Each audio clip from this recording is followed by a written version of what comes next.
Hi guys, and welcome back to our channel. My name is Janine. I'm Dali. Ayan, so for today's vlog ay papanoorin natin ang naging full performance ng isa sa mga delegates for the upcoming Miss World Philippines 2024. So it's going to be Jean Balasano of Bicol Region. Let's go.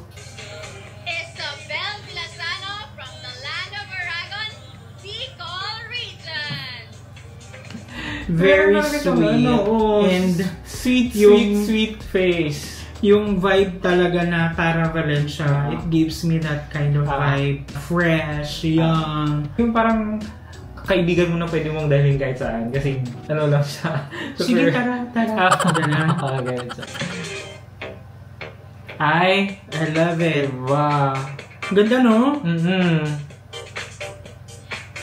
Iba din yung ganda. Hindi tindig siya niya. flashy. Hindi, iba din yung tindig niya. Nilamo niya yung kanyang kasabayan. Para siyang ang tangkad, Barbie. Para siyang magayon. Daragang magayon. Daragang magayon. Yun, nakaka-excite. Sana makakuha siya ng crown. Diba? Oo. Ang liit kasi din ang mukha niya. At ang ganda ng kutis, no?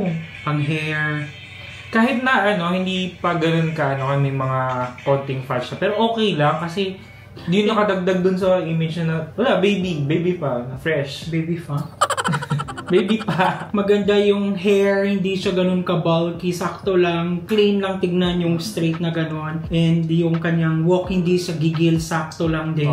So, saktong timpla. Yung parang, wala, Diyosa lang din talaga ako. Ganun tipong attitude.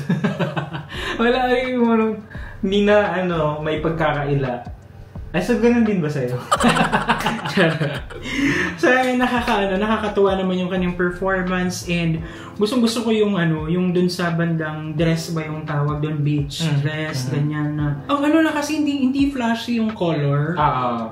Parang nabagay dun sa kanyang movements na very kalma, very smooth lang, ganyan. And then also sa kanyang face, hindi siya strong, hindi siya ganun ka-strong. So, bagay na bagay yung yun talaga yung sa Miss World, yung fresh na diba? Fresh look lang. So, paano ka? Hindi talaga pa. So, yeah guys, thank you so much. Sinamahan nyo naman kayo sa nagdaang video. If you like this video, don't forget to give it a thumbs up. If bago kayo sa ating channel, don't forget to subscribe. Hit that notification bell para updated kayo sa ating mga next uploads.